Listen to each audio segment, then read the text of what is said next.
Parler du compositeur Darius Milhaud, français de Provence et de religion israélite comme il se définissait lui-même, dans une chronique relativement courte, c'est un véritable challenge si l'on regarde la prolixité de ce compositeur, mais le jeu en vaut véritablement la chandelle.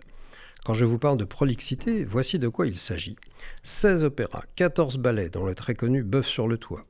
De la musique de scène, 12 symphonies, de nombreuses musiques de films, dont par exemple Madame Bovary pour Jean Renoir, une vingtaine de concertos, de la musique de chambre, dont 18 quatuors à cordes, et voici d'ailleurs un extrait du premier.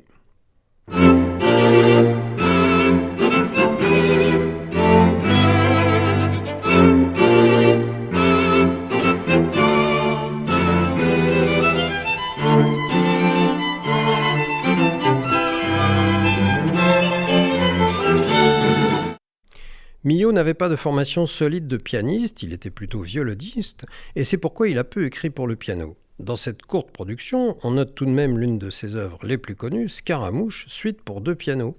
Milhaud a aussi écrit pour l'orgue, instrument dont il ne jouait pas. En s'arrêtant un instant sur sa musique vocale, on trouvera plusieurs compositions liturgiques. Un service sacré du matin du Shabbat sur commande d'une synagogue de San Francisco, un Anima Amin à la demande d'Elie Wiesel et des chants populaires hébraïques. Darius Milhaud est né en 1892 au sein d'une vieille famille juive de Provence, originaire du comtat venessin. Les familles juives de cette région de l'actuelle Vaucluse étaient surnommées les Juifs du Pape depuis que l'administration de ce territoire avait été confiée au Vatican au XIIIe siècle. L'appellation a survécu à la reprise de l'administration de ces territoires par la France lors de la Révolution.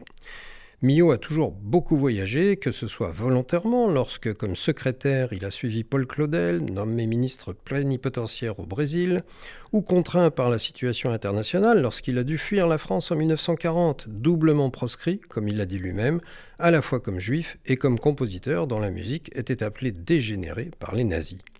Nommé professeur dans une institution universitaire artistique à Oakland, en Californie, il continua d'y enseigner longtemps après la fin de la guerre, alors qu'il était rentré en France, faisant de perpétuels allers-retours entre la France et les États-Unis.